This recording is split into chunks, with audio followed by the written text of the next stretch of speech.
Agasti Chandrasekhar is a 17-year-old Indian BMX racer. Finished 4th in the Grand Nationals USA. The biggest BMX race in the world. He is working towards representing India in the 2030 Commonwealth Games and the 2032 Olympics.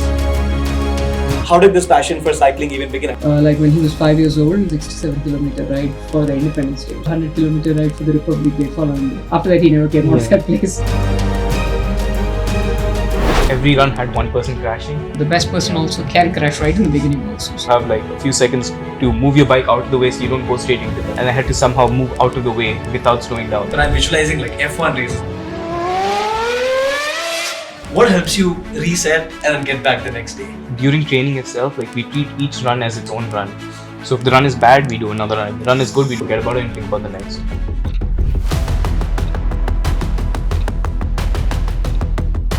The entire journey has only been upward. Even when COVID came, even when things were where we could not step up, even then we were training.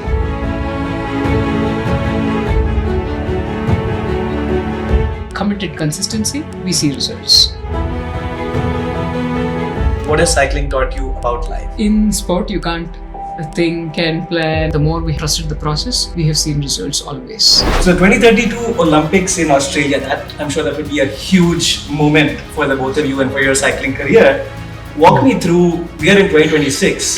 How do the next 6 years look like in terms of preparation and training for that big moment? So,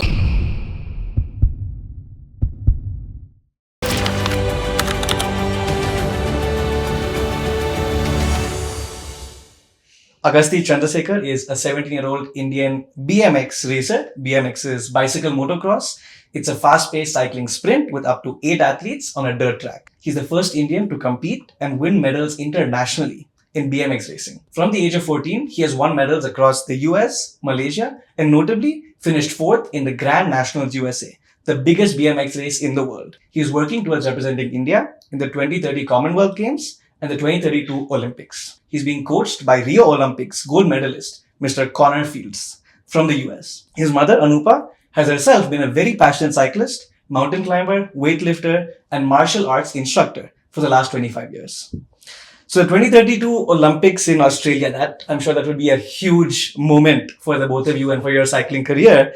Walk me through, we are in 2026. How do the next 6 years look like in terms of preparation and training for that big moment? So we were honestly meaning to be in the World Championships this year, which is happening in Brisbane. Like the track for the Olympics is always different. So it's not like it's going to be the same track, but in Brisbane, we were meaning to be there in July for the World Championships. But there's a little bit of delay in getting the visa. So we will be going the next year, first half. The reason we're not going this year is because it's kind of clashing with the Asian Championships as well. So that'll be a great moment for us to go and kind of debut our World Championship, because that'll be the first World Championships he'll be doing. So do that and then go back there for the Olympics is going to be a moment we are actually looking forward to. Have you ever been to Brisbane and cycled there? No. Okay, so that would be a So first it'll be time. our First time. time. Yeah. Awesome. How does that feel for you? How does, like when I say 2030 Olympics, like what comes to mind or how does that feel? What comes to mind, it's more like a goal I've been working to for so long. But it's not like one thing that I specifically think of. It's more that, yes, I am doing something today, tomorrow, day after, and just slowly working towards that bigger goal. And you both, from what I'm in touch, you're constantly traveling. I keep getting posts of the different races that you're in. What does the next few months of 2026 look like in terms of races and competitions? So we just came back on this Monday from Malaysia. We just finished the 2 races there, and he finished second in both the races. And day after, we're again heading back. We'll be in Indonesia for about 3 weeks, train there. There are a couple of good tracks out there in the island we're going to. So after we finish the 3 weeks of training, we go back to Malaysia to race. And the 13th and 14th of June, there are 2 races of the same series, which we started last week. So finished those races and back to Indonesia for another set of races. And again back to Malaysia because July 5th is the Malaysian Nationals. And probably we'll continue staying on in Malaysia or a little bit of Indonesia and Malaysia before the Asian Championship, which is on the 8th and 9th of August. So that's Excellent. up to August. And probably the end of the year, October and November, we should be back at the US in Las Vegas. That's where Connor lives. So we go there to train. So that'll be before the Grand Nationals. So that's the plan. It's chock full. Yeah. Action packed. It is very action packed. Excellent. And the year will just let that get over. It goes real fast, so we don't even realize it's over. Yeah, absolutely. I'm sure when you're working on a big project like this, so let's say even when I think about my podcast, I think also about today, tomorrow, also 6 months, also 1 year, also 5 years. So there's these like different time frames that come into play with any sort of big project. And I'm sure here as well. And we're just talking about 2032. Talk to me about how we balance this short versus long-term thinking, because I'm sure it's also essential to focus on today's training and tomorrow's training, but also visualize like 5 years, 6 years down the line where we're headed. And so is one of you more focused on one sort of time frame, and how does that work? So as of now, I would say the big goal is the 2032 Olympics. So everything we did is like backward from there, and we are heading towards it. Technically, a training block for the Olympics would be a 4-year block. So that's when the athlete puts in the max training hours towards the game. But for us, it's right now, we are looking at, this year is his first year in junior men. So he moved from youth to junior men. So we just look at how he's going to debut this first year and how better he can get from day one of first year, the first race, which he did now, till the last race, the Grand Nationals of this year. So we just go 1 year at a time as of now. Yeah. Because we can't possibly look and plan for 4 years ahead. Even though, yes, I have races which we have between Connor and we sit down and put down races together. But then again, it depends. Like if I can make it, there are N factors before which we actually go reach there. So if you make it, yes. Else there is, a backup race, just go there, finish it, and come back. So it's like, January, this is how I started. By the end of December, if he's gotten better, he's happy. And that means we are progressing. So that's how we're looking at it right now. I'm curious, what does a day or a week in the life look like? Like if you could roughly walk me through from when you wake up to when you're in bed. Alright, so usually I'd wake up, eat breakfast, and at least nowadays at least in the Asian countries, I prefer training in the morning since by afternoon it gets very hot. So I just wake up, eat breakfast, go to train, come back home, sleep for a bit, and then do a few classes and then go back to sleep. There's not much going out or anything. Training, sleeping, studying. Yeah. Yep. I think we'll get to this later in the episode. I'm super curious how this has impacted other areas of your life, academics and social life and fun. I think we'll get to that because I'm sure it can be a challenge to balance. I want to actually rewind in time and talk through like where this all started. So maybe there wasn't a specific day or specific moment, but how did this passion for cycling even begin? I know you've been into cycling for many years, and so was it a transfer of that, or like what got him into this sport specifically? His first ride was very coincidental. It happened with me. Like when he was 5 years old, it was a 67 kilometer ride for the Independence Day, which I was going for. So he just told me the evening before, I want to join you. So we're like, 5-year-old wanting to join a 67 kilometer ride. We didn't know whether to believe it or not, but I said, just come along. And it was on the road. It's not like in a track. So the 10 kilometer mark, we were crossing L&T where we live. So I'm like, just told his dad to be on standby. So in case he's getting tired, I'll just drop him back at home and I'll continue riding. But then he was fine and he completed the ride. So my God, that's how it started. And still I thought it was maybe just one-off thing which happened. But then following that, he did a 100 kilometer ride for the Republic Day following that. So and then he just got into endurance riding. So that was the point when people suggested endurance riding for a very young kid may be stressful on the body. So we were looking at alternate sports, and then he took to a bit of triathlons. And we were into triathlons. And between all of this, there were people who were suggesting that BMX and pump track is a very foundational skill for all cycling athletes. So we were wondering where we would find a pump track really. And at that point, somebody actually built a pump track they were building a pump track. Like the Walride Park was getting built in Hyderabad. So one of his coaches told, why don't you guys just go check and have a look at the place? And that's it. We had a look, and it was like, after that, he never came out of that place. Wow. So there was this in-between phase where he was doing both triathlons and BMX, but it was only pump track specific. So I asked him to take a choice there because doing 2 sports would be difficult. It was already triathlon, so it's 4 sports. So he decided to do BMX. So we gave it to him to go with it. So that's around 8 years of age. And I think here we are today. Yeah, time flies. So it's almost 10 years now. So yeah. So later I realized that pump track is a very small aspect of BMX itself. And the first race we went to, I saw a post race happening in Malaysia. So I just called up and reached out and surprisingly got an answer immediately that yes, there are races here and there are a lot of kids who participate, so you can come along. So that's the first race we did was on the track in Malaysia where he did his first youth race also there. And this was at the age of 14? No, this was 8. When he was 8. Yeah. That was his first race. And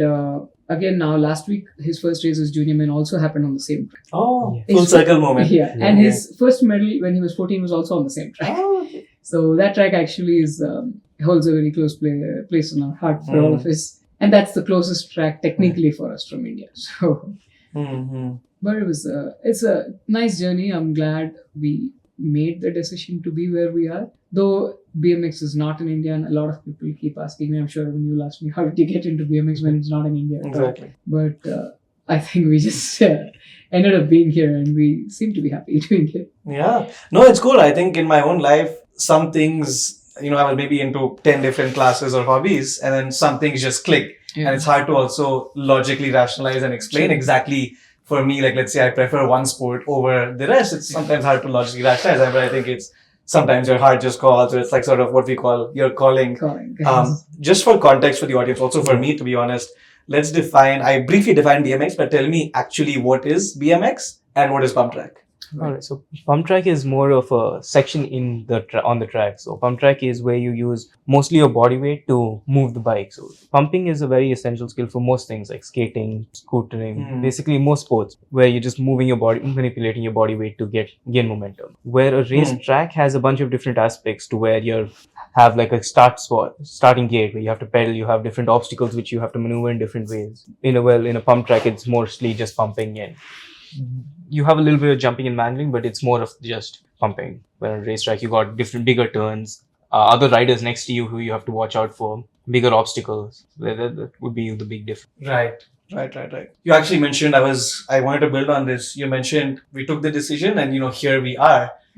I want to talk about, I don't know how vivid this is in your memory, but I want to talk about, I'm sure there must have been one or a few like conversations which led to the decision that this will no longer be just a hobby which he's doing for fun, like on Sundays or Friday after school. This is like really a full-time thing. I think there's a big difference when you choose to commit and you make that hobby into something that I think honestly more than a passion, I would call it like his junior career sort of. Yeah, it's almost a career, honestly. And so talk me through what those conversations look like, transitioning and kind of asking him, is this something you're serious enough about to do for the next 10, 20 years of your life? Right, true. So like, when we started going to the pump track, when we started going to Wallride Park, it was like he used to spend like endless number of hours on the track. Like you go in about 3 or 4 in the afternoon and at 9 or 10 you come back. So it's like happening every single day. It's like no break, nothing. And then they started having small competitions in the pump track. Like Red Bull conducted the junior championships, isn't it? Yeah, junior championships. Like so at that time, 2017, I think. 2017. So at that time, junior championships were not recognized really, but right now they have started recognizing it. But still, he competed, but he competed with the under 16. The under 16 and people much elder to him Yes. also. And he was doing really well in those competitions. So that was his first time he actually competed. The triathlon still doesn't feel like, even though it is a competition, it doesn't feel this way because you're doing it at your own pace. And okay, at the end of it, okay, this is where you placed. But in a race, it is you actually timed your clock and you know your result immediately. So that's when it felt like, okay, he was interested in competition really and racing. So the race I saw in Malaysia had kids racing. Like, of course, any other country, you find BMX races, there are children from as young as 18 months who are in a race. And then they go just all the way up to 65, 66. Oh, you have so 70-year-olds on the open. track. Yeah. It's open. And it's like the whole family would be racing. Yeah. So it's like it's very nice because that's how the culture is going to develop. Nice. So then I'm like, okay, it's not like my kid is so young when he's actually starting. He's already 10 because there are kids there who are just about born kinds who are riding. So then when we went to Malaysia, it was a little bit of a different thing, because that's when he actually saw a racetrack and he realized, okay, this is something different. It's not just a pump track, and he kind of enjoyed it there. So there's one small factor which both his dad and I always consider is, if he's enjoying it and if there's an element of fun, yes, it makes sense to continue it. I mean, I think that's how we also make our decisions. Like, if I'm enjoying doing it, yes, let me do it. Or probably that's not what we should be doing. There are so many other things we can choose from. So that touchwood, I would say, until today, he enjoys every bit of what he's doing. And even Connor, after every training session, after every race, he goes, "Did you enjoy it?" That's the first question. It's then he breaks down the race, then he'll break down the training, discuss, there's feedback, everything happens after that. But the first most important question is, did you enjoy it? So I think that's what drove us from then till now, and it's going to keep driving us the same way. So then once we went to Malaysia, we realized it is getting a bit serious, because we are traveling, which means we are spending that amount of time, money and effort, and actually doing something, racing and coming back. And it takes some time, not that we're there and we are having access to a track to train every day also. So then we realized, okay, it is a commitment. We have to work here, go back there, and it's going to be something which you're going to do monotonously till the end. Yeah. So we did have Olympics always as a goal, but we were still thinking about 2028 at that point of time. And then we realized from an age point of view, he can qualify only for 2032, which is why we had to kind of push it further to 2032.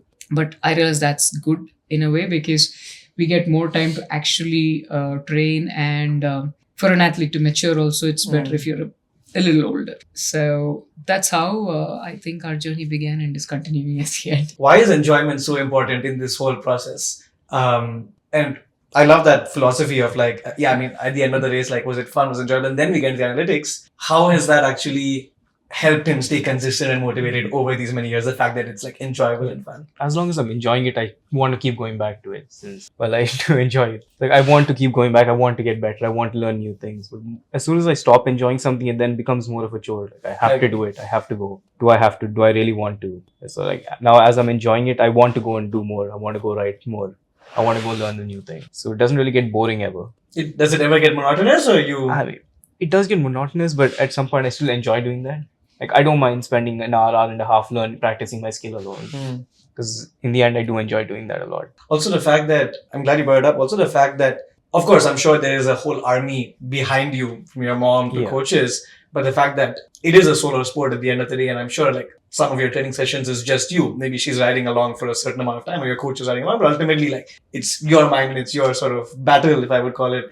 Walk me through if you're doing a long training session, or if you're on an endurance session, because for me personally, those are the hardest. I can do a 100-meter sprint, but for me to run like 5 kilometers when I'm really in my mind. What's going on in your mind when you're in the midst of training? What are you thinking about? Well, at least I don't have any endurance right now, because I'm doing a very short sprint sport. The maximum distance is 420 meters, maybe 500 and more. So I don't ever do any endurance training, but what's usually going through my mind during training is just focusing on the run before, just seeing what I could improve and then really focusing on what I should be doing in the next run. Like, try to see what I've done and to improve on my next run, instead of thinking about how many mistakes I've made. Just really try to focus on how to improve on the next run. So that's most of what's going on in my training time. Like, either just focusing on the next run, or just figuring out what I could have done better. And then, at least when I'm doing my own skill sessions, or times where I have the entire track to myself and I need to do a lot of straights, then I'm thinking of different lines on the track. Because there are set amount of rollers, but set amount of obstacles, but there's a lot of different ways to ride it. So a lot of time just goes in thinking of the fastest possible line. What should I do where to maximize the speed? I think the role of the coaches is important here, because they know when you're kind of probably over pushing, and then they tell you, okay, now we can call it a day today and come back tomorrow. So that thankfully we've had a very good bunch of coaches working with us through the last almost 10 years now. So it's been good that way. It's not like someone actually kind of over pushed us anywhere. Everyone kind of played a very, very crucial role. So that was helpful. So okay, you're not just going to do something somewhere because there is someone you're going to go talk about it with, and then they're going to tell you, okay, let's take a break now, do something else, and help you work better on it. So I think that's kind of good. The team behind him plays a very important role in all of these things. Right before we get to the team, I was just thinking it's funny because in my case, let's say I have a trainer or a sports coach, their job is to, because I'm a little bit naturally lazy on the physical side, their job is to push me fully. I remember another cyclist telling me that actually, like for the professional athletes who love what they do, a lot of the coach's job is to tell them when to balance and when to rest. Right. Like a lot of being a professional athlete is you getting paid to actually rest out in the breaks between sort of like music being the silence between the notes, and that's what's actually so important. Yeah, that's true actually, because it's not like there are a lot of times when, even when we're in the US, I know there are a lot of people ask me, oh, so now you're training in person with Connor, so are you training for 8 hours a day? So it's like, no, there are days when the session is just 15 minutes because it's sprints. So if you put together the entire session and see what your effective work time has only been 15 minutes, but that's what is required. So it's very difficult, especially from an Indian or an Asian mindset, to even think and accept that. But what is required is what you have to do. There's no point in doing something else. You don't need to go to 100 kilometers for a BMX rider or a race BMX rider. So it took a while for people to accept, oh, so that's all you're doing, and you came all the way from there to just do this. But it's not the quantity, but it's just the quality of the work which actually matters there.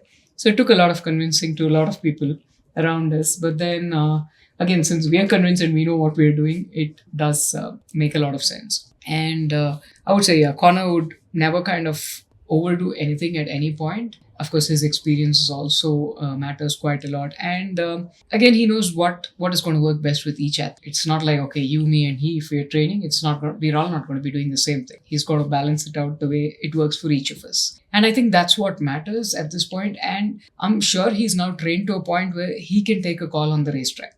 Because Connor always keeps saying that on the racetrack, it's only you. Even if I'm there, I'm not going to do I can't come and race for you. I'm not going to tell you what to do in the race. Finally, it's how quickly you're able to make your decisions and actually finish the race is what matters. So if I'm going to keep spoon feeding, then you're never going to be able to make the decision. So you need to make those independent choices and decisions. So that's what he's kind of being trained to do. Like if we are in Malaysia training, obviously there is a time gap. So it's not like I can reach Connor immediately if I want anything or if he wants anything. But he knows where he can take a call, how much he should push himself that day. And let's say he had to do 8 sprints, but at the 6th sprint, if he was not able to focus, he can stop. It's not going to be like the coach coming saying, no, I told you 8. How did you do 6? It's wrong. You shouldn't be doing it that way. That's typically how probably I would have trained as a kid. And maybe somewhere your early years of training may have been that way, but now things are changing. At least professionally, things have changed. Where you are a professional athlete, it works better that way, I'd say. So I'm glad and happy that we got good coaches that way. Even our strength and conditioning coach Kamlesh here, he also would never over push. He would rather say stop and not do. So telling the stop is very important because and especially for us Asians and Indians, it's very difficult to stop because we think more is better always. And the no pain, no gain and all that is like drilled into our heads, but it doesn't need to be that way. No, I think this, I'm just thinking about the audience. I think even if they're not athletes, like it fully applies. I think for it's everything. For when you're working on a project, when you're in your career, like it's not always this no pain, no gain hustle and you go all the way. Sometimes I think doing smart work and being very strategic. And I think a big distinction I've made is being more intentional about what I'm doing. And then we choose the quantity and the volume, because I'm doing the wrong thing. Then doing like 100 hours of that also is not adding value. Whereas I'm doing the right things, and that is actually leading to me towards my goal.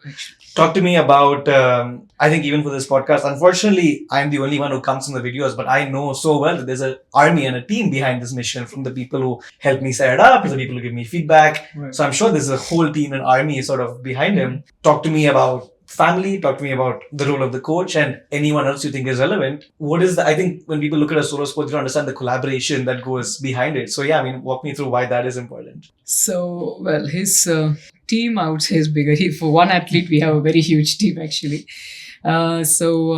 His dad's role, I would say, is crucial here because he's working for all that we are doing. We do have sponsors, we do have a few people who support us, but majority has to come from what work he is doing. And I'm not at a point where I can actually be working now because I spend a lot of time traveling with him, and I have another daughter also with whom I have to travel, who's also into sport. So that being the case, his role is important from what he is doing. And right now I'm like doing a lot of things. So I'll talk about myself later. When it comes to his main team, Connor is the main coach who, as you introduced, is an Olympic gold medalist himself. So his expertise and experience has come a long way with us. This is our fourth year of work with him. Fourth year. This is our fourth year of work with him. So there is a lot of improvement from where we started. Where we came. Like in the last 4 years, I myself am able to make better calls. Like in the Malaysia race, like I said I made this mistake, and then few minutes later, Connor also agreed with me. Like, yes, you did go too far out. You did give too much space, and then I was able to fix it myself instead of relying on what he were to say. Like 2 years ago, I would not have noticed that. Even a year ago, I may not have noticed that as clearly. But yeah, like this race when I went, I noticed that yes, I gave too much space, and that was caused a problem. And I noticed that these people aren't comfortable riding this way, so I tried to adapt what I was doing on the track to make stop the other riders. Yeah. I noticed they weren't bad at few things, so I was really pushing them into those things to give myself a lot of space. So even if they were able to do something, the jumps that I couldn't, I was like preventing them from doing it, giving me enough space to move ahead, move past, and then create enough distance to where they can't catch back up, which is a very fun thing to see that happen. Coming up with actual effective strategies while training and noticing other riders instead of just trying to focus on what I'm doing. And because all of this has to happen between 35 to 40 seconds, not more than split second decisions. Yeah. It's like literally you have to decide while you're riding. It's not like he can. Okay, all this he's talking after the race, but during the race is like live one. It's like as like this podcast. You know? So you have to think alive and just go ahead with it. So yeah, that is Connor's role. We see that it is pretty significant. Even I never got to speak to him after the race actually, because we traveled back and his dad is home, so we just it's just family time right now. So that's good actually. And so how it works with Connor is when we are in the US, we do in-person training with him, and while we are here, he sends a plan. Sometimes we have the second important partner person in our team is our strength and conditioning coach Kamlesh, who's been working with him for about 6 years now. 7 years or something. 6-7 years now. Around 6 to 7 years now. So his role again has been good, because every transition he'll have to handle. Like when we come back from a race, again just unwinding and getting back to schedule, usually Connor leaves it to him, asks him to just take charge from there, because they both are in sync on how they work with him now. So it works well. So he does all the back work of all the strength, and because he needs to get stronger. The advantage we have is we have a gym at home. The advantage the rest of the riders, probably in the US highways, they have tracks nearby. So we need to balance. Yeah. Whatever is our strength, work on it. So when we go there, we're prepared to go ahead with the rest. So that is one big role of our strength and conditioning coach Kamlesh. And the second role which he plays is he kind of works on a lot of mental aspects also sometimes. Again, between Connor and him, they work together and decide what has to go with him. So he plays a lot of bridging roles in a lot of aspects. And some of the times when he travels for races, he knows, okay, what's happening firsthand and how all of these have kind of helped. And times when he doesn't travel, he just sees the videos and understands as well. And the next set of people who are a part of the team, we have a nutritionist, Aruna. She's based out of Bangalore. So she also has been working with us for seven years now. And we have newly added sport physiotherapist who just came into the system now. She's Shifra. She's with Gopichand Academy as well. She was referred by somebody else from Bangalore, and she also works regularly with him. And we have Julie, who's a psychologist, who's also part of our team. So I think I didn't miss anyone. Wow. So that's a big team. And of course, his sister Adya plays a very big role, whether it has to be just fight with him or be nice with him. But sometimes I know he also can ask her, okay, what do you think about this run? And she can also give a feedback. Whether it's technical or not doesn't matter, but it does help. Having a sibling, I realized does help, because I didn't have a sibling, so I didn't know that. But now I see it between my kids. I've seen it even between you and your brother many times, where there's a lot of support which you get from a sibling. So that has been good as well.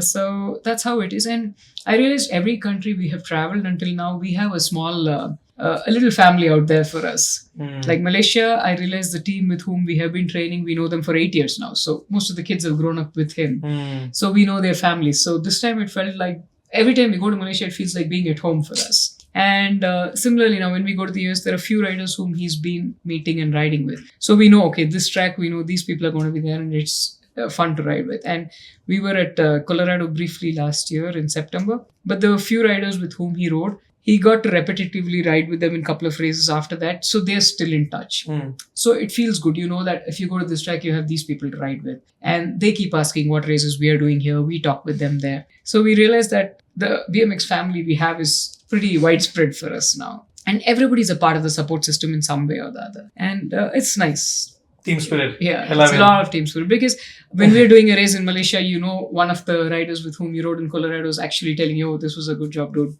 That was nice what you did. Mm. So, and similarly, when we're doing a race in the US, there's somebody in Malaysia who's saying, oh, that was nice. So it feels nice to see that. Because when there's no BMX in India, you know, all of these people you have are a support system. Mm. I think what's standing out to me is, and this has been true of anyone in any field who has achieved some level of success I've spoken to, people have no idea what goes behind. I mean, people will see the Instagram post and will see him on The on the podium yeah. with the silver medal. They have no idea not only the effort but the number of people, the thought, the consideration that went behind it. You touched on mental aspects. I would love to dive into some of these mental aspects. First question I had, I actually want to hear how both of you approach this. What is either the internal dialogue or the more external like conversation? Help me visualize right before a race, maybe like the 30 minutes leading up to the race, during the race, and then 30 minutes after the race. Also what's going on in your mind, but also what are the conversations looking like? What is that pre-game talk or the post-game talk? Like 30 minutes before a race, usually, at least these days, I'm just listening to music and trying to calm down. Because usually before a race, I'm very nervous to like start. Because I don't know how fast any rider is going to be, where the riders are going to be, how the riders are going to ride. And especially this year because I didn't even know how the track was going to be. Because it was closed for renovation, and when I came back, it wasn't properly renovated. Then I had to go to junior men, so I had to go to the pro side, which I was not ready for. Because I got no practice, so I was not ready to jump that. So it was very different this year. So I was just really trying to calm down before the race. During the race time, it was just see.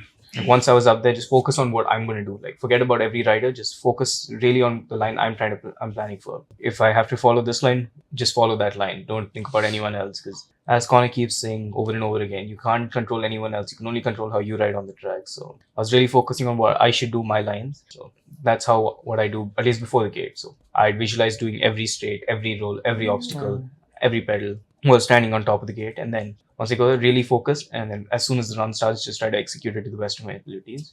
Then after the run, it's again just trying to calm down, just trying to calm back down, get ready for the next one. Not much really talking to everyone other than saying, okay, that went well, did it go well, what could I have done better? It's more just trying to calm down and focus again on the next run. You can't change what's already done. Yeah, as in live. I think a lot of these are just live. I'm loving it, live insights. Yeah, it's pretty much similar because whatever he's doing on the racetrack is what I would do every day. Like, especially when we were traveling and, okay, if they said the track is going to be open and it didn't open. So what do we do? Okay, you got 2 runs on the track, right? 2 runs done. So let's just go ahead with the next day. So it's pretty much, all of these are life lessons, honestly.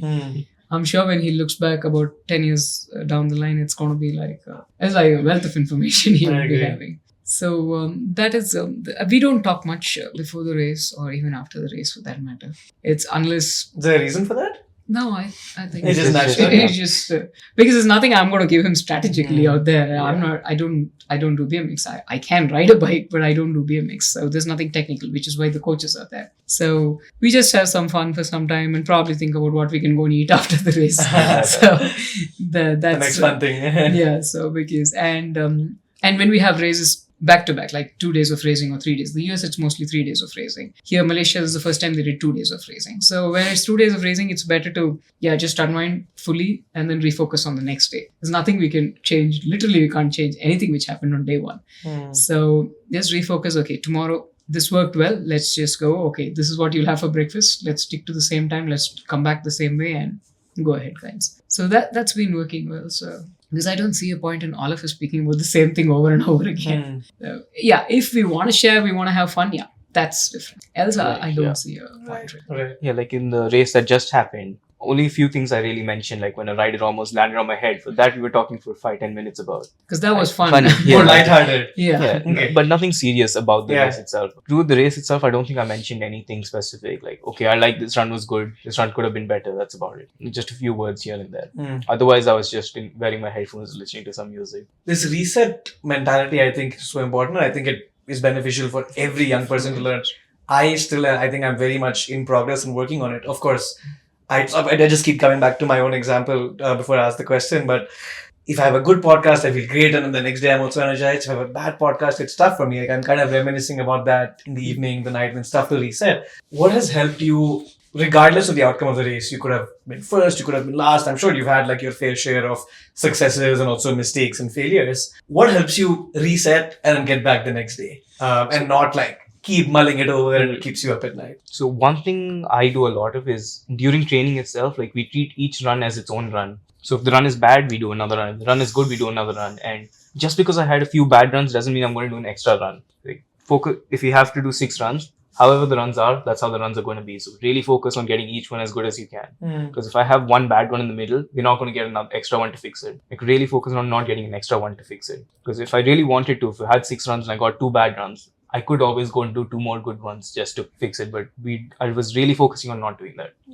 Like at least with Connor, he was really working on making it so every run was as good as it could be and not letting one run affect the next run at all. Because if one run was bad, don't let the next one also be bad because the previous one was bad. Or because I messed up one obstacle, don't let the next one get messed up and the one after that. So treat each thing as its own thing, and as soon as it's done, just forget about it and think about the next. And so, by just not giving yourself extra chances or like reasons to correct yourself, that's one way you can really focus on forgetting about the previous run. I love it. You're trying to minimize like the spillover effects. You're trying to just like treat each one as like an independent coin toss where it doesn't affect the next one. That is true, I would say, because and with BMX, it's you don't know, anything can change. Even just before the finish line, there can be someone who sprints fast, or you can fall. Anything can happen. So anything can happen in 35 seconds. You don't know. The best person also can crash right in the beginning also. So especially this time in Malaysia, almost every run had one person crashing.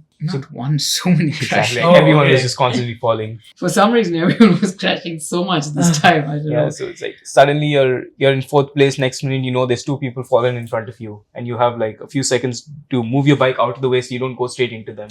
Like a lot of times, I was half a second, quarter second behind someone, and they were then suddenly on the ground in front of me, and I had to somehow move out of the way without slowing down. As soon as I slow down, then the people behind will go ahead. Yeah, that's insane. I'm visualizing it. I've never actually like seen BMX, but I'm visualizing like F1 races where similarly you just have to like maneuver immediately. It's very split second. Yeah, that's crazy. Talk to me about injuries, setbacks. What role have they played in the journey? And honestly, as an athlete, and I don't like to call myself one, but if I were to sit in your shoes, I think if something is preventing you from doing the thing you love, I'm sure that's so difficult even mentally and emotionally, right? Like you want to be cycling, but maybe you're resting because your ankle is twisted for 2 weeks. Yeah. What do those rest periods or lower periods, injury periods look like for you, and how do you deal with them positively? I think because of the number of injuries he had, just constantly get used to not being able to ride for a bit, and especially since we don't even have a track here, I'm used to going a few months without actually riding properly. But yeah, I think the people around me definitely help a lot with the rehab and showing me what to do and how it will become better. And as you keep doing your rehab, you slowly see improvement, and that really helps a lot. One day I'm able to walk a few more steps more comfortably, and that's a lot. That's helps so much. Because like this year we go to the track, and we finally go to Bangkok to the track because I had to make a last minute change in the plan. We were meant to go to Malaysia, then we realized the track was not going to be open there, so to make a last minute change, we went to Bangkok. And on the 3rd day of training, he crashes and hurts his finger. His fingers basically, they're just about healed. So we're like, after you go to the track, and we're not able to train because he can't hold the handlebar with his hurt fingers. So we had to just hang on for that week and get better, and then again start. This is one among the small injuries. He's used to much bigger injuries. It took me off for a month, 2 months, and then those are the ones that are really bad.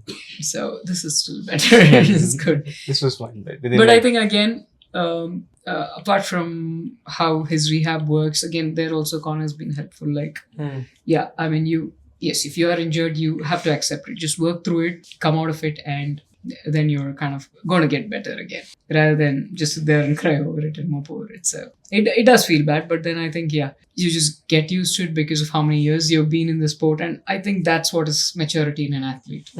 So definitely you evolve to where you are, rather than you suddenly come one day and then you're going to be on rage or something and act like you're crazy. It's not going to help you at all. So I think the number of years kind of helps you evolve and mature into what you are. And that's what I think really matters. From a person who's just come in today to a person who's actually been in the sport for so many years. Because a lot of people I know who came and told me who've been seeing Agasti for all these years, like he's very skilled and he's actually playing smart on the track today. Because of the number of crashes which are happening, it's very easy to go in between and land, or someone lands on you and you don't know what to do. It's because you lack the skill there. So as a smart athlete, he was able to kind of weave through and weave around, which is what is required at the end of the day. So again, that would come only if you have spent that number of hours on the track. It wouldn't come by reading or seeing a video about it. So I think, yeah, that is the long-term benefit which we are seeing right now. And he's only going to evolve to get better before the Commonwealth Games or the Olympics. So. I would love to dive deeper into the maturity of an athlete. I think you brought this up like twice now. I think you mentioned the skill side of it, where you actually mature skill-wise. Again, I'm not familiar with cycling. I'm going to take an example from cricket, where like consistently when we're watching, we see maybe someone performs one match well or the other match well, but when you have players who have been in the game 5-10 years, they're able to handle pressure, they're able to take strategic decisions and not let their emotions like get the better of them many a times. So talk to me about from starting, so maybe age 10, age 8, age 10 to today, what does that maturity process look like? A lot of that dealing with emotions, dealing with pressure. What kind of like change can you see in yourself over the years? Yeah, I would say that one thing with him, which I've seen right from the beginning till now, is he's never been over-expressive at any point of time. Like, be it a bad loss or a really good win, his emotional response is the same I've seen. Like, I've never seen him like super excited and like jumping with joy out there, or if that he's feeling bad because he lost a run where he could have won. Even then, he wouldn't hyperventilate or hyperreact in that place. His reaction is pretty much balanced, I've always seen. And I find that just getting better now over time from what it was. As a kid, you may always think, okay, probably he's a kid and that's why it is. But I have seen a lot of parents of his peers who are like, no, you should be reacting more, kinds. What's wrong? If you lose, you have to cry, you have to throw a fit, and otherwise you're not serious about the game. But how does that matter? Yeah, let's dismantle that actually, because that comes up a lot. People have told me, if you're not staying awake all night thinking about how to get more views on the podcast, you're not serious enough about it. Talk to me about like why you don't agree with that. Because I'm like, yes, there is an emotion involved in this whole thing. I mean, that's why we are in the sport, because we are emotionally attached to the sport. But I think there should be that subtle balance. The subtle balance, it is actually a subtle balance, because if he's going to be like so done and like, okay, I don't care anything about it, he's not going to be there. So it is that the right amount of motivation and the right amount of push which is there within, good enough to actually perform. But it's not so much that it's going to just push you down, because if you're going to be overexcited also, that amount of energy you're just expending out there. And if you're going to be down in the dumps, again, that's an expenditure of energy and a drain of energy in that place. So I would say instead you balance it out. Okay, this has been a good day. Yes, this is what went well. Probably I can do better here. Or if you don't feel like looking back at that race, yes, okay, close it, finish it. Let's go tomorrow and do better. That's it. Because again, just because he's going to plan 10 strategies today, it's not necessary that he can execute even one of it the next day. Because again, it all depends on who's next to you and how you're going to be doing it. Especially because, at least in BMX, there's nothing you can control. Because everything is randomized. At least for the first qualifying rounds, everything is random. You don't know who you're going to be racing against. You don't know where they'll be on the track. You don't know what the conditions of the track will be in case it rained last time. Maybe it was windy. Maybe it's windy currently. Maybe it was raining. That all influences the race, doesn't it? It's all dynamic. So that's what Connor keeps telling him. You just think about yourself. That's all. You can only control what you're doing. And everything which is happening there is Happening equal to to all of everyone, you. yeah. All the 8 riders are having the same situation. It's It's not- not like something which just came to you, and it's not like some destiny of yours that you're in that place. So once you start looking at it with that outlook, you know that, yeah, I mean, that's what it is. It's the fact of life. Because like what you were saying, like when you look at the whole episode, whatever you talk about, a week later, you yourself realize that, oh, I could have just let it go. It would have happened better. So that, I think, with maturity happens earlier rather than extreme hindsight knowledge. But again, it just doesn't happen if you have not trained yourself. Or I wouldn't say training is like, okay, tick in the box, okay, morning you get up, this is what I did well, this I didn't do well. Not that way, but ecosystem kinds. The kind of ecosystem you are in, who are supporting you, however you are, wherever you are, and letting you be the way you want to be, allows you to always get the better of yourself. Because end of the day, how much ever I'm going to influence, how much ever you're going to influence, how much ever Connor's going to influence, it's what he feels is what matters really there. Because he's got to control himself. I can't do anything. And he's not a child anymore. It's not like a 8-year-old where, okay, come, I'll give you a good chocolate, you come home, be happy, or you did bad, I'm going to whack you. No. Both are not going to work now. End of the day, it is what he feels. And if he feels good about it, yes, he's going to get better. If he feels bad, yes, he knows how to handle it and get better. That's what Connor says. At the end of the day, on the gate, it's only you. Yeah. I can be the best person. Your mother can be there. There can be 10 other best people with you. But it's just you there. And what decision you do, what you focus, everything is on you. Nobody's role matters at all there. Right. So everyone is just guiding and helping you to that role. But that role is yours.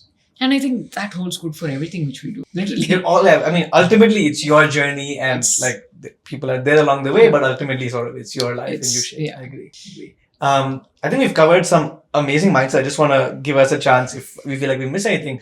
So far, we've talked about long-term thinking, discipline, consistency. This, I guess, if I had to put a term on it, this like Buddhist detachment on every race. Right. Any other mindsets or just ways of thinking about training the race which you think has been helpful in the journey, and maybe you see progress over time, where when you started off you were thinking about it in this way, or this was creating a problem, and over time that maturity has come in? Anything if you want to cover? A few things there. Something is like, a lot of times I'd overthink and not do stuff just because, for no apparent reason, like, which is getting better, and I'm working on it actively. And it's come to a point where it's minimal, but it's still not there. So I'm still currently actively working on it, where before I'd be very scared to ride near riders for no reason. I'd be scared to try jumps, not jumps in the end. And now I find myself be more comfortable riding close to riders, trying more jumps, being more open to trying stuff. But then again, a lot of times I find myself not yet at the level to where I can just do things immediately. I still find myself thinking a lot sometimes, to where, like, in this race, I was getting too scared to do some stuff, which then we just had to leave, and now that's it. It's done. Like, again, I'll go back, and again, next week I'll again start working on not doing that. Really focusing on not trying to overthink, just think enough to where you can jump in clearly or do the skill without getting scared. A lot of that is also just directly influenced my life as well, like how I think itself. I'm really trying, even outside of my things, I'm trying not to overthink at all, or not trying to get overly emotional about anything. You want to add anything? Yeah, I was listening to all this for the first time from him, so I was just listening to it. So I'm glad that these things come out on a podcast. It's lovely. Yeah. So that's actually good. So what I was thinking is the other aspect which usually works a lot for all of us, again, athletes and all of us, is the element of fear. We don't know how to handle it well, because everything at the end of the day revolves around that fear. Okay, what if I don't do this well, or what if this does not happen? What if I don't win? What if I crash?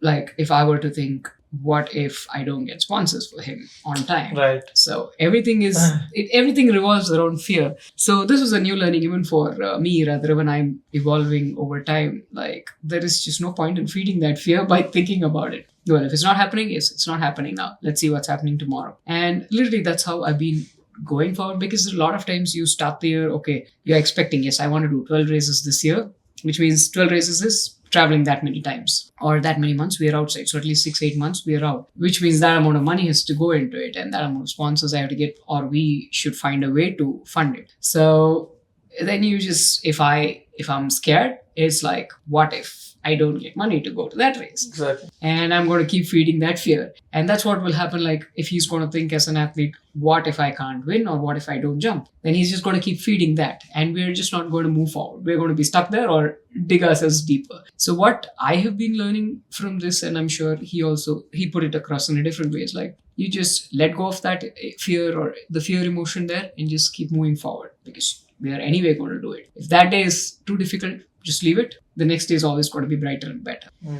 So I think that the element of handling fear we don't address it again as much here, or I think most of the countries also. When the children are younger, they're not taught how to handle fear well, because either there's some people who are like, okay, very daring. So they're like, okay, just go try everything and then we'll see what comes. Yeah. But that's a very small. very, very small population. Majority of us are where we are like, what if this doesn't work? Because there's a lot of people who ask me, even today, people ask me like, you chose a sport which is not in India. What do you know about the future? Does it have a future? Are you even going to make it to that future which you are dreaming about? But definitely from where we started to where we are today, we know we have moved forward, and there are a lot of developments in the pipeline, which I choose not to discuss here, but where I know that, yes, we have made what we wanted. We are already there, and it's just a matter of process time now. So that comes from that belief. And again, the fact that, okay, I did not get stuck in that fear or answer everyone's questions as to what if. And there are a lot of people who ask me, okay, you just started so young with him. What if he just decides not to do the sport? I mean, well, I would feel bad, and I'm not saying no, but then again, it's a choice and it's a decision. I can't go do the sport for him because it's a sport which he chose. It's not what I chose. So I think, yeah, that element of fear, if we all can start looking at it differently. Love it. When we are young, and if children are taught to look at it differently, I think by the time you're all of your age, I think you'll handle it way better. Else, if we feed it typically when we were kids, if your mother was scared of the lizard, you're also scared of a lizard. I mean, it's so irrational, but that's how we all have grown up with everything, even bigger aspects. Like if someone had fear of money, you grow up with fear of money. You have fear of failure, you grow up with that. So if we are taught to address it better as kids, I'm sure we'll be way better. Genuinely, it took me so long to then finally I came across a podcast, and I will never forget it. And the person said, you can still do it scared. Yeah. You can be scared and you can do it anyway. And often courage is not like the absence or not having the fear. It is doing it anyway. And you eventually, of course, I was scared my first podcast, my first 5 podcasts. I think now I've reached a point where I've done so many podcasts, made so many mistakes. I've made 101 mistakes. I think that confidence actually comes from being in a place where you have done that many, many times, scared, made the mistakes. And now you're like, I know that there is this like wide array of mistakes. I've done this 100 times. Now I'm not scared. I think it comes from overcoming that fear. Yeah. Exactly. Well, I think a little change in approach, if the children are taught earlier, it's better, because all this is not taught in school. It's not taught at home, so it has to be taught somewhere. But where is it taught?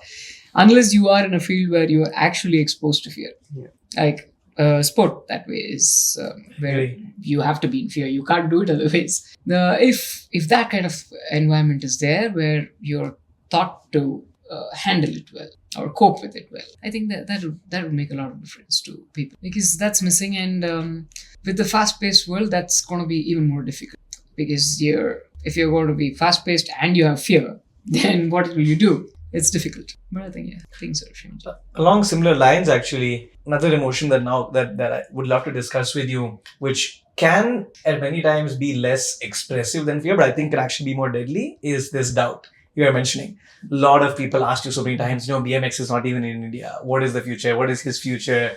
And so whether this is your own internal doubt or doubt that comes in the form of criticism or skepticism from others, what has been your journey with dealing with this doubt and trying to, again, have the doubt, but do it anyway? Yeah, so initially I was like, again, it depends on who's asking. Okay, if it's somebody who really matters, yes, then you need to think and answer. If it's, you have a lot of people who just randomly would come up and say, oh, so your son is in sport, but why are you doing sport? What do you think is the future? I'm like, yeah, I know what I'm doing. I'm happy with what I'm doing. And yes, I see a future in it, which is why I'm doing. And with that, I just leave it. I don't go deeper into it, because does the person really matter? No. But yeah, there are a lot of people who are in the close circle where, yes, I know they mean something to us. And when they ask this question, probably there is a little bit of genuineness in the doubt or the fear which they have. There are the places where even I initially got into thinking, okay, am I really doing something right or wrong? But then when you think about it and see, okay, when I started, where was I? 6 months down the line, where am I? Have I gotten better? Have things gotten bad? But then I'm seeing from day one, like when he started riding when he was 5, got into BMX in 8 till now, the entire journey has only been upward. There are small setbacks, that's okay. But then in every form, it's only gotten better. It's not like, okay, this happened and this happened. No, that didn't happen. We are going this way. Even when COVID came, even when things were where we could not step out, even then we were training. So this is how it went. So I don't see a reason why I need to think it's wrong or bad. Yeah, a little bit of not doubt. I would say I keep it as a little bit of but that's some kind of a motivation. I would say where you have a little bit of fear and a little bit of the push also is there. Right. Yeah. Okay. Because healthy fear. Yeah, it's very healthy. That is good because again, if nothing is there, then it's like gonna be boring. You may not even do it, and it may be like, okay, it's happening, leave it. So I can't let it that way. I can't say, oh yeah, everything is happening now, let me just leave it, it's not going to happen. So all of us put in our work, and I think if there's that committed consistency, we see results, whatever it is. Be it him, non-sport things or anything. Anyone I've seen who's doing something with that, there has to be consistency. You can't do every day a different thing and expect a result for day 1 I did this, okay, today I should get a result, not happen. Day 1 to day 100, if you've done the same thing, for sure you'll see a result. Because I started weightlifting like last year, so it's a totally new sport to me. I've been in sport for a long time, I've done a lot of other things, but weightlifting I started last year, I think a year and a half before. So it took a lot of time for me to get the most basic things. Whereas my daughter who's younger picked it like maybe in a month. But because of so many other things, and again, fear was playing a very big role there. Like I was getting scared. What if the bar lands on me? What if I hurt myself? Honestly, nothing happened. I'm perfectly fine. I gotten stronger, if not anything else. But then, working on all that, and yes, just hold on to it. Even if you're not making great big results, you're not going to make big improvements, doesn't matter. Just do it every day. So after doing it every day, today I know I'm doing really well in it, and I know I'm going to progress more. And whenever there's a fear, I tell myself when it comes to weightlifting, you have done this, so you can do even this. It's nothing wrong. And if you can't do it, leave it. Doesn't matter. Nobody's going to come and ask you why you didn't do it. So I think that consistency matters, and you be committed when you're consistent. Not just, okay, I went to the gym every day and came, nothing happened. No, you have to be committed and consistent. So that, yes, does make a lot of difference. And I'm seeing that with him. I'm seeing that with my daughter, and I'm seeing it with so many others who I've seen doing different things. So that's like nice. I would love to hear your answer as well. Talk to me about doubt, fear, the role that plays, the relationship you've had with it. Doubt just plays into fear for me. Like, I have a lot of doubt, then I'm again going to be more scared. So again, I try to minimize how much I'm scared or how much doubt I have. So I just tell myself, yes, I can do it, or I try to get someone around me who knows how well I ride to just tell me. Especially when it comes to either Connor or Kamlesh in the gym. If they tell me I can do something, I just directly listen to them instead of putting any thought. Because like once you start thinking about it, that's when you can get doubt and that's when you start getting scared. So if they say do it, then I just try my best to just go do it without thinking about it. And then after a certain amount of time, like at this point, I'm getting to see my own level. Not there yet, but I can sometimes picture like, okay, this is in my skill level. I should be able to do it. Why don't I just try? Or I see other riders and I was like, okay, they're around my skill level. If they're able to do it, I should be able to do it. Why don't I try? Like those are the two things that help me. Either just directly listen to someone or try to understand where I am and do it. Right. No, I love it. In some cases, sort of outsourcing that fear, that doubt, letting someone else who maybe even knows better in some cases do the thinking for you. A lot of parents, if they're watching this episode, would love to be in your shoes or be in your seat metaphorically. But I think a lot of them are unwilling to put in that effort and backing behind their child. I think we've spoken about this, where I'm so inspired by the way you go all in, you travel with him. Even if parents have, let's say, a young athlete at home who really feels passionately, is committed, is, as you said, showing that upward trend, even if maybe they don't go all in as you did, what do you have to say to them about how they can support their children at home and absolutely not like crush that specific dream, which unfortunately I'm sure must be happening. I'm not saying like just recklessly do whatever you want, but then give a fair opportunity to try a lot of things and not just go like, just touch everything. Okay, like I'm going to try 5 things. No. Well, if you want to try 5 things, try 5 things. But then commit yourself to at least 2 or 3 things, or probably there's one thing which you enjoy, then allow the child to do that. A lot of times what I see is either the parent wants the kid to do what they missed out doing. Like, okay, as a child, I wanted to be a cricketer, so you be a cricketer. Or I wanted to be an engineer out of probably the best college or the IITs or whatever, so you do that. If that's going to happen, I'm going to try to force what I want from the child. So the probability of success is very unsure. It could happen, it may not happen. Like, I've been in martial arts through my life, but both my kids aren't doing martial arts. At least he knows martial arts. He learned a little from me, but my daughter didn't even learn from me. She didn't want. And my daughter's exposed a lot to BMX because pretty much her entire life she's been seeing him ride. And every coach, especially when we were going to Malaysia and a lot of places, were like, why don't you also ride? Everything is there. You're coming, you're sitting here. But then she never liked it and didn't enjoy it. She did ride a couple of times, but she never enjoyed it. So I didn't push her into that. But that happens here. Like, okay, your sibling is doing, so you also do it. Because then, okay, all the resources are there, you're just a part of it. So I didn't do that. And both of us, Chandra and I did not believe in doing that because that's not going to help. If they want to do it, you support. And I think we should do that wholehearted support and commit. Because it's always like, okay, I've seen a lot of parents when I was teaching martial arts also who would come and like, okay, if they get the certificate, are they going to get an admission in this college? Ivy League, okay. That's it. So I'm like, okay, if that's the mentality with which you're starting, okay, then just do N things. You have certificates for all these things, go ahead. But if you want to commit to something, or if you think the child is really going to do it, then just let them go all out. Let them enjoy it fully, I would say, because the enjoyment is lost the moment you start looking at the certificates only. Yes, I'm not saying a certificate is not important. Like, obviously, I am storing all his medals. I am displaying all his medals. I'm not saying they're not important. But if we just cared about that and left all the enjoyment, then probably we would have stopped when he was 10 or 11. Before he started winning, we would have stopped. Okay, and we're going traveling, we're spending so much of time and he's not winning. So let's just leave it. Because today we all want to get shortcut results and faster results. And okay, so my kid is not winning, so he's not good at it. So if you're going to start comparing, which again happens a lot for us in India, and I'm seeing that even in other Asian countries, it's going to get difficult. Because then you don't know. You're not letting your child actually evolve to what they are. And then they're just going to feel bad after growing up. I'm not saying they're not successful or they are successful is not the point. But then you're going to feel bad. Okay, I should have done this. Maybe I would have been better. That shouldn't happen. Because then what's the point in you spending all your time and resources on your children and saying, yeah, I did all this for my kids to be happy. But end of the day, they didn't do what they wanted. They did what you wanted, or they just did what was in the system. So again, that comes because how many of his parents would think, yes, I can slightly go out of the system and see, I'm not going to lose anything. And you can try a lot of things when your child is young. You're not going to lose much because especially with the amount of opportunities and the exposure available today, you can always get back into mainstream whenever you want. I agree. But you can't break out of mainstream and go anywhere else. That's just not very challenging, almost impossible. It's almost impossible. I can't tell him now, oh, maybe you should go and try probably be a professional tennis player.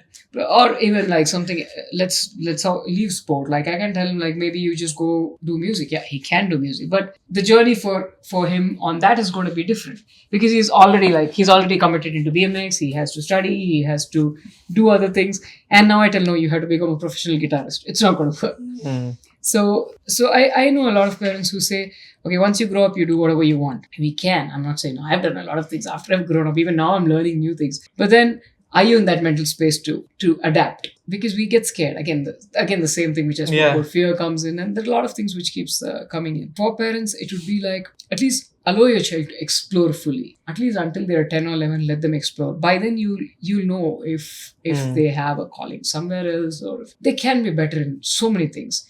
I'm not saying education is not important or not required, because education will fit in everywhere. Everything you said, and if I could go back in time, and I was into a lot of different activities, and gratitude to my parents for pushing me, but if I could go back in time to a couple years later when there was less things going on in my life, I would explore more things. I would be exposed to more things. Today, I mean, just to take a very simple example, today I love playing the drums because I was exposed to it. I don't know if I enjoy playing the violin or not because I've never tried. So I think honestly, at any age, I wouldn't even say at 10 or 11, as a teenager in university and when you're starting your career, the more you can explore, try things, be curious, I think those basic fundamentals, it changes your life. Even if you end up going on a conventional path, you're happier doing it because you know you've done 10 things and you've chosen this one.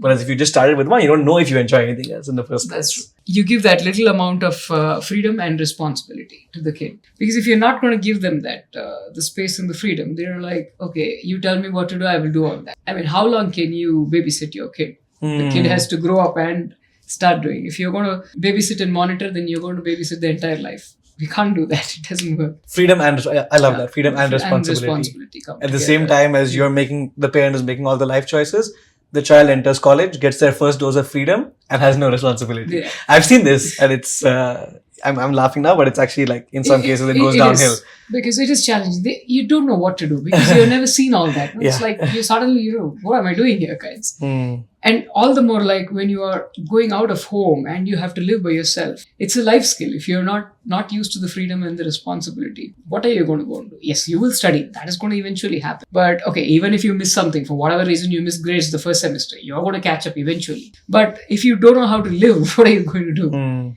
You need to, you have to, end of the day, you should be livable. I'm not saying you should not be employable, you should not be educated, but you gotta be livable. How many people are like that? I don't know if it's a word, but well. We even invented a word then. I love it.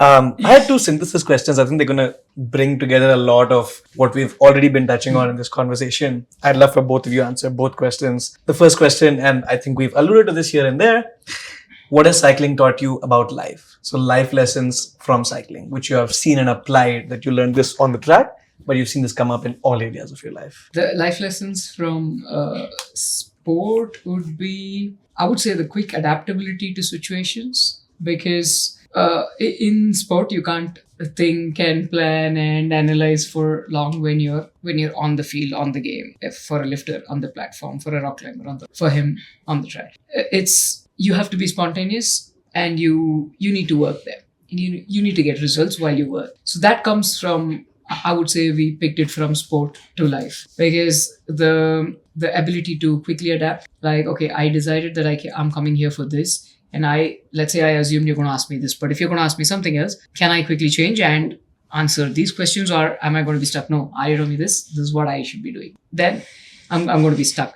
But with sport, yes, you know that you have to adapt. So that definitely we have all learned it as a family. Yeah. We wouldn't realize. I realize it when I see others who are like feeling very stuck and not knowing what to do. And I go, doesn't this feel so simple? And then I realize, okay, we have been through so many situations and experienced it. So we know this is nothing like flight changes and even changes, going to a different country suddenly, everything. I mean, we're just used to it now because it's happened so many times. Or like when we travel and sometimes his bike is not there and we know that we have to wait. Okay, yes, it's a part of the process. We know that, yes, the bike, if not there today, it's going to be just tomorrow. If we need to follow up, yes, go follow up. Rather than sitting and brooding over it and, oh no, now what, my life is over today, I came here for this. So all these things has come for us because of sport. And a lot of our self-belief is also kind of strengthened, because we know that the more we have believed and kind of trusted the process, we have seen results always. Okay, if not 100% results, we know that, yes, we have got the best result for that particular process which we trusted in. Versus times when, okay, you're having so much of doubt, or you're seeing people who have so much of doubt and just don't go anywhere. When you can see that, guys, just do it, it's going to happen. But then you know that, no, they're not doing it. So those came for us, I would say, from sport. Yeah. It's because there's so much of trust you have to do in the process. You have to trust yourself in that situation.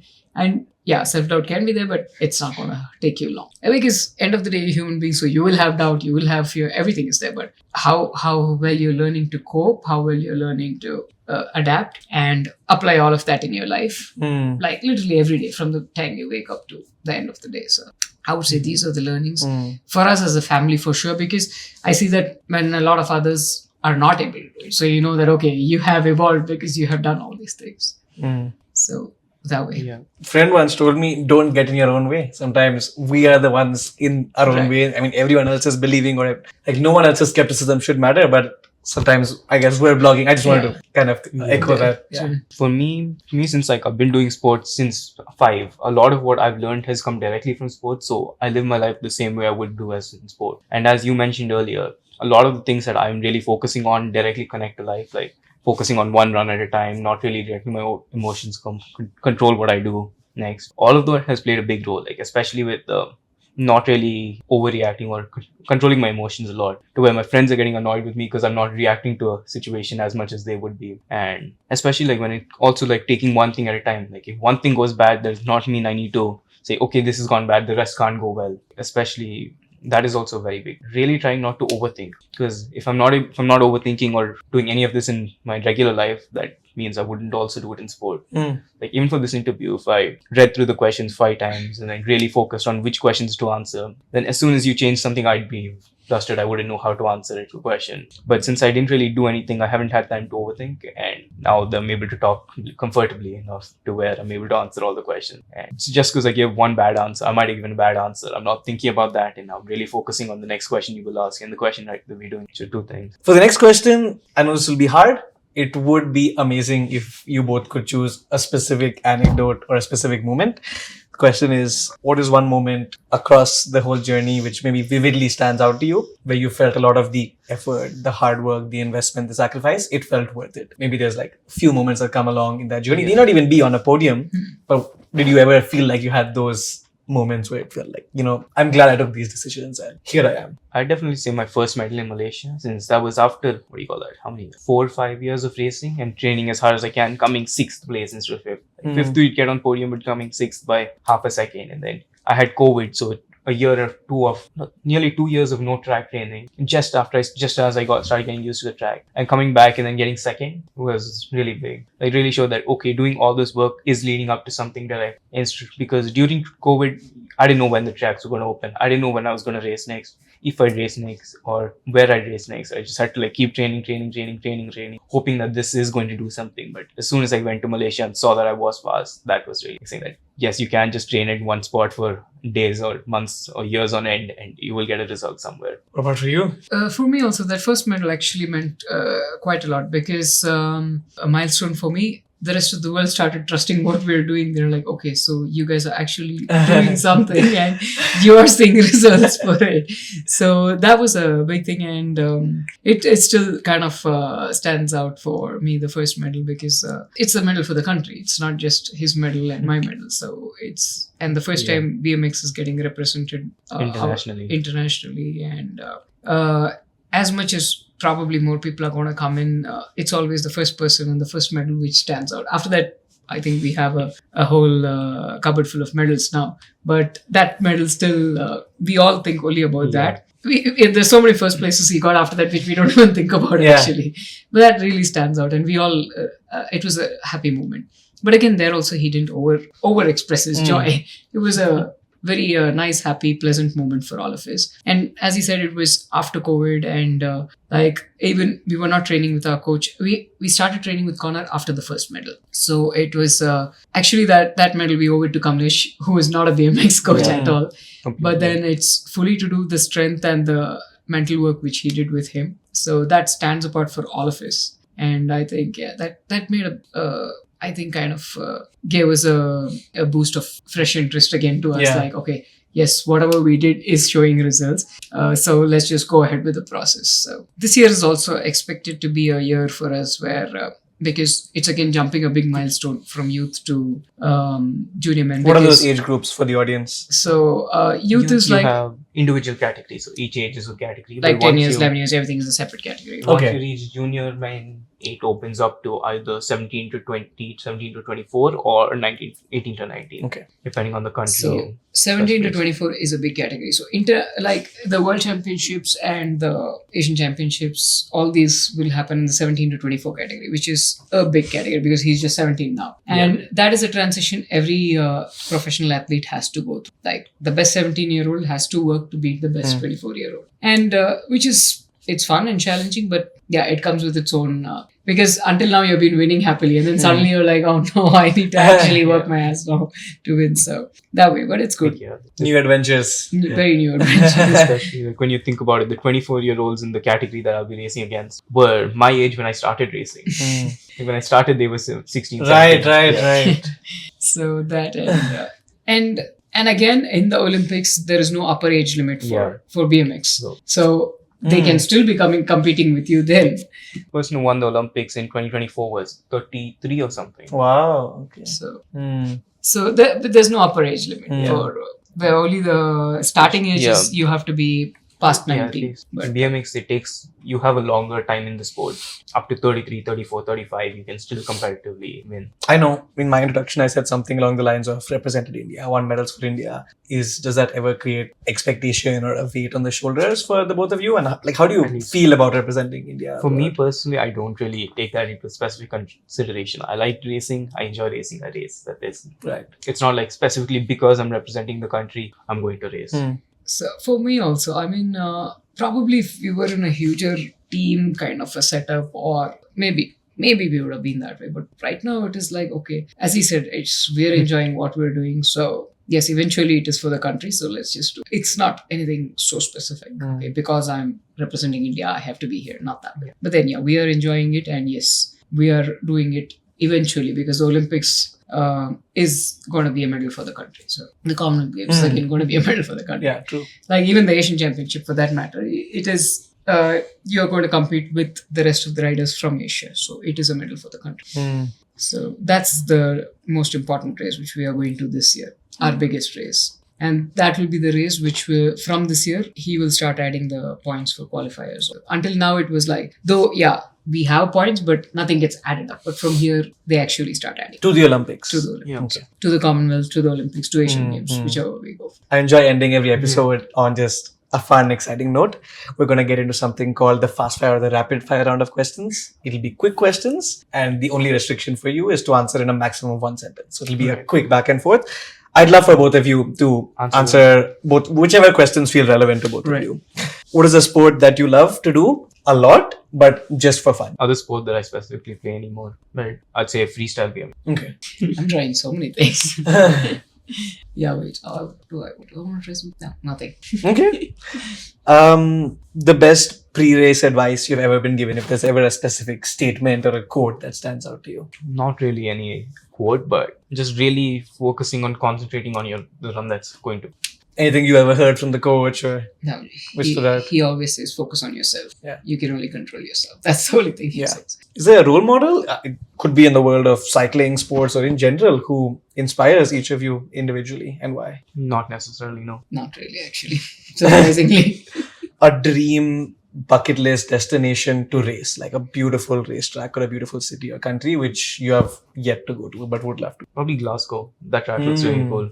I have 2 peaks which I have to go to. 2 peaks? Yeah. What are the 2 peaks? Okay, I want to go to Gokyo, that's in Nepal. And I will be going to UT Kangri right now in Ladakh in September. Okay. So these are the 2 I want to do right now. So that's what let's see. I know we just spoke about memory or moment where the journey felt worth it. No, actually, forget it. We spoke about it. Let's skip this one. Next question. I don't know if it's more for him, but if you feel like you have something to say, please. Hardest part about, or the most emotionally, the hardest or the toughest part of your daily routine, which could be sticking to diets, early morning wake ups, just so much traveling around. Like, what is the most emotionally draining or challenging for you? I don't think there's anything specifically harder or more emotionally draining, but probably sleeping early.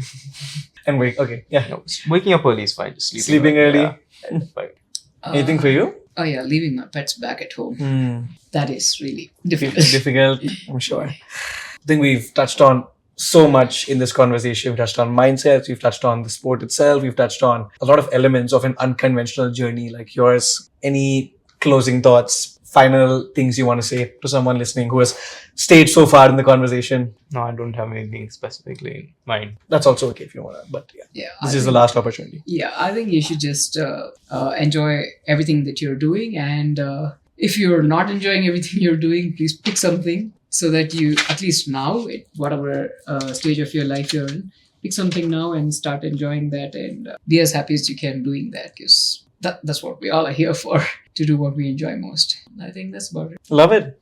Where can my audience find you, follow your journey? If they want to contribute or help out in any way, how can help out? I mean, to follow the journey would be Instagram. Just like, you like editing, it will just drag it. I'll link in the There description. you go. And right now, yes, I have a fundraiser page, a crowdfunding page, which I will also share. And that page will be open even after though it says Asian Championship, but I will keep it open even later. So anybody who wants to contribute can always definitely contribute there. And yes, Journey, yes, you can follow his Instagram page. Yeah. We'll link those in the description. I learned a lot, I think, about cycling, about life. Just wanted to wish you all the best. I think I love the self-belief, and I love the fact that this is a whole family thing and that everyone is like, it's kind of this whole army, as I said, behind him. Wish you all the best. Maybe we talk in 2033 after like an insane Olympics journey. Yep. But for now, thank you. It's a wonderful conversation. Thank you. Yeah, thanks, Arya. Good to see you. If you have watched this episode until now, thank you so much for trusting me with your time and attention. I hope this episode added value, insight, and practical guidance which you can implement starting today. I started this as a podcast which I wish I had as a high schooler, a university student, to tackle these big and scary concepts of adulting, career, life choices. It's for all those young people out there who are midway up and happily unsatisfied on their own journeys of growth, learning, and transformation. 3 small requests. Number 1, please subscribe to this channel. Number 2, please be active in the comments, share feedback, ideas, and any guest profiles you would like to see on the podcast. And number 3, share this episode with at least one friend who needs to hear this conversation. Stay tuned, you've got this.